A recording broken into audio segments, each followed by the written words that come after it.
I'm not like the other girls. She winks. Neither am I giggle.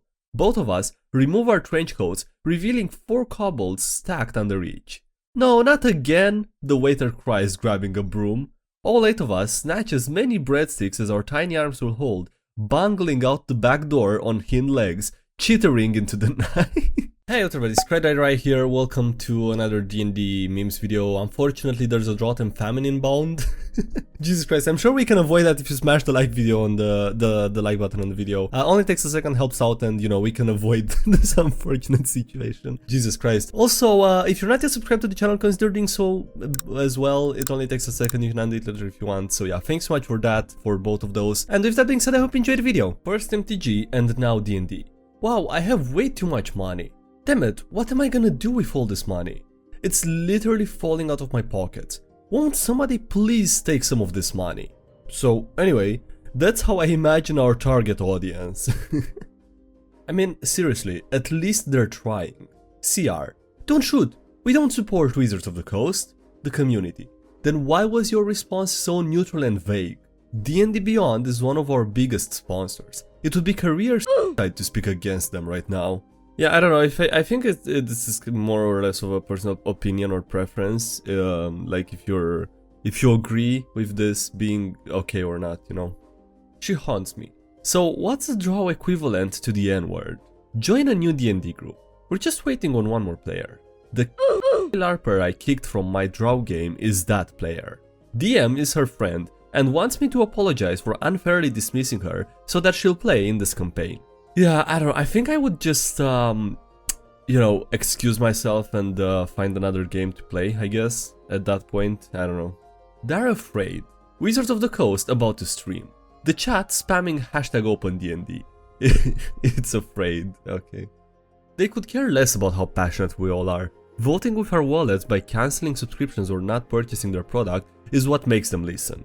Over the past week, we have witnessed an incredible outpour of passion and dedication from our community, working together to protect and cultivate the inclusive environment of D&D. Please read our update on the open game license.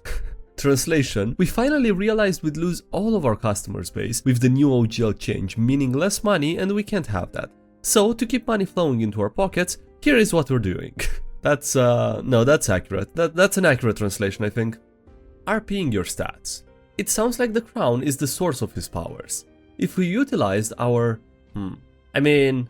Bonky like to hit stuff. Hitting make Bonky happy. Or whatever. I don't know, I feel like this isn't really fair, because if you have to play a character with higher stats than you in a certain whatever category, that would be, you know, a lot harder than role-playing one with lower stats. Genuinely impressed that they managed to unite the entire D&D community for the first time in history.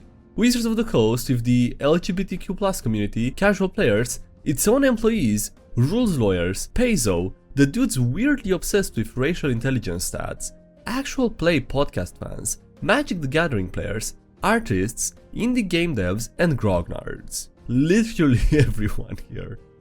Imagine f***ing up so badly that you caused the very thing you're trying to prevent. Wizards of the Coast. The open game license was always intended to allow the community to help grow D&D and expand it creatively. It wasn't intended to subsidize major competitors. Kobold Press. While we wait to see what the future holds, we are moving forward with clear-eyed work on a new core fantasy tabletop rule set, available, open, and subscription-free, for those who love it. Codename Project Black Flag. Let's not forget which company it was that ruined MTG. D&D community right now looking at Wizards of the Coast, and Hasbro pretending that it wasn't their choice. Jokes aside though, can a person pole vault with a halberd? When the martial players meet the right DM, can I pole vault with my halberd and slash the dragon mid-air? You will have to roll athletics and acrobatics, but if you can get a natural 20 on either, I'll let you roll with advantage on your attacks. Yeah, that's a cool DM, alright. That's really nice. Y'all are just finding out now about the shitty moral code of Wizards of the Coast? I don't think Wizards understands. Under the new OGL, I will personally flood them with monster fucker content. Stories of elvish brothels, hentai-eldritch horror dating sims, and tales of kind of things that they never knew that you could do with a mind flayer.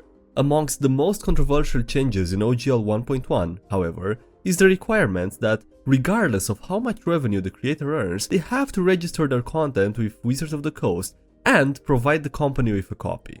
It also grants Wizards a sweeping, non-exclusive, perpetual, irrevocable, worldwide, sub-licensable, royalty-free license to use that content for any purpose. Jesus Christ. Okay, well, they have a lot of not safe for work stuff available. But yeah, I mean, they went back on that, right? I don't know what the current state of it is, but they seem to have went back on it for the most part. It's just going back to their roots. When you remember that Critical Role was originally a Pathfinder home game. Oh yeah, it's all coming together. It's all going back to Pathfinder. I do wonder if it will happen, but I am not sure about that. Has this been discussed? Rebecca of the Pool, what is your wisdom? Have your Eldritch Knight wear a full plate of fire immunity and a ring of acid immunity. Cast heat metal on yourself and then let the Kraken swallow you. Just a regular day at your old tavern. I'm not like the other girls. She winks. Neither am I giggle. Both of us remove our trench coats, revealing 4 kobolds stacked under each. No, not again, the waiter cries, grabbing a broom. All 8 of us snatch as many breadsticks as our tiny arms will hold, bungling out the back door on hind legs, chittering into the night. That's a beautiful love story. Fire resistance and disadvantage on some weapon attacks. And look, I'm a rules lawyer. I've read all the books. Okay, whatever it is, I'm sure I'll understand. Underwater combat. There's absolutely nothing about this that I understand. Living in these times really do feel like this. Capitalism with the, well, worlds, video games, Marvel, and now D&D, yeah. Not that you would know it from this community. Wizards of the Coast trying to pull a fast one through obscure legal documents, getting destroyed by a community that spends an obscene amount of time reading and interpreting legalities and rules. Be honest, when's the last time you played without third party, homebrew, or house rules? Wizards of the Coast with trying to kill first party content for some reason, also Critical Role in the background, and Paizo in the community. Do you have any better hostages? It's not like you weren't warned. Get out there and defeat your bosses today. For legal reasons, we feel like we should clarify. He means Dungeons and Dragons bosses. I mean what I mean. Okay. You're a long way from Microsoft, stranger. Wizards of the Coast forcing a subscription model on games that you can literally play with a pencil. You have no power here.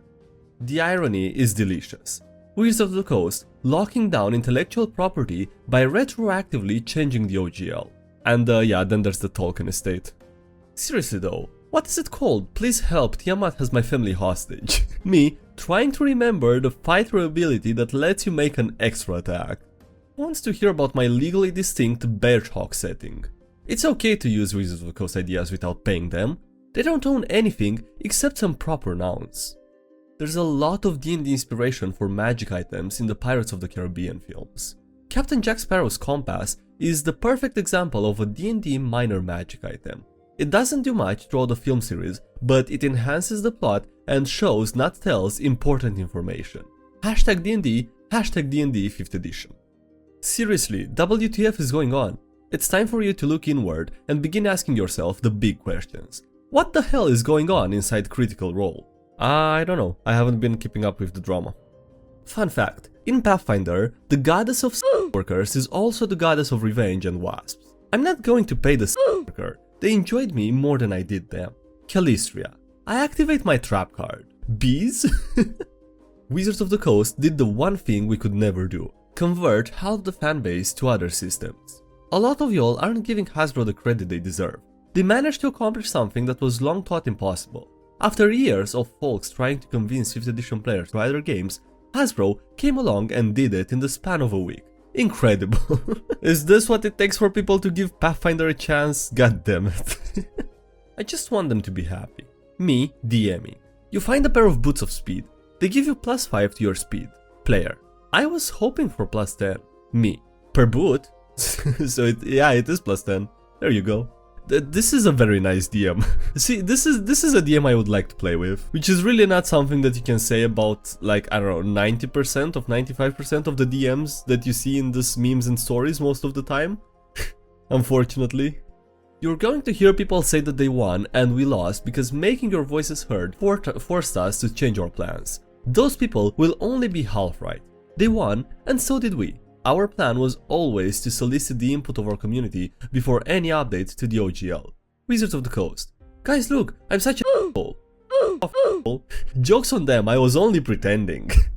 While I only made this NPC yesterday, I'm still afraid since this outcome is at least 25% possible with my players. I make a tragic lycanthrope for my mid-high level party to find. I give the lycanthrope a tragic backstory of her growing up feral and alone. The party wombo combos the little girl into oblivion in the first encounter. I'm sorry, what? Oh, Jesus Christ, that's sad. That is sad. I mean, you know, if it happens. They shot a cat. They whipped out their crossbows and shot a cat. Town guard, when a vampire spawn crawls inside the window of the inn room the party is sleeping in, it's, you know, sleeping. And then the town guard, when the wizard's cat familiar tries to walk across a rooftop to scout. Triggered. They shot, I thought the party shot the cat for some reason, but no, this is so bad. Why? Poor cat. Boycott the books, not the biggest exposure a wider audience D&D has had in years that could get even more people invested in not letting Wizards of the Coast ruin the game. Boycott the D&D Boycotting the movie would just tell Hollywood not even nerds want to see a D&D movie. His name is a play on Samsara. Player picks a Tabaxi monk, obviously for speed munchkining. Munchkining? They make him a religious monk dedicated to my homebrew deity of reincarnation and researches Buddhist texts for reference. His entire backstory revolves around discovering who he was in his past lives to fix karmic debt, giving me 8 plot hook ideas. I can make him his own big bad evil guy. That's actually... no, that's a cool idea. That is a cool idea. It's gonna be fun explaining to an artist. So, my character is a male bladesinger human raised by drow. Wait a minute, don't drows hate men? Yeah. Real quick, how familiar are you with the term femboy? New objective. Shoot a hole in the surface of the moon. DM.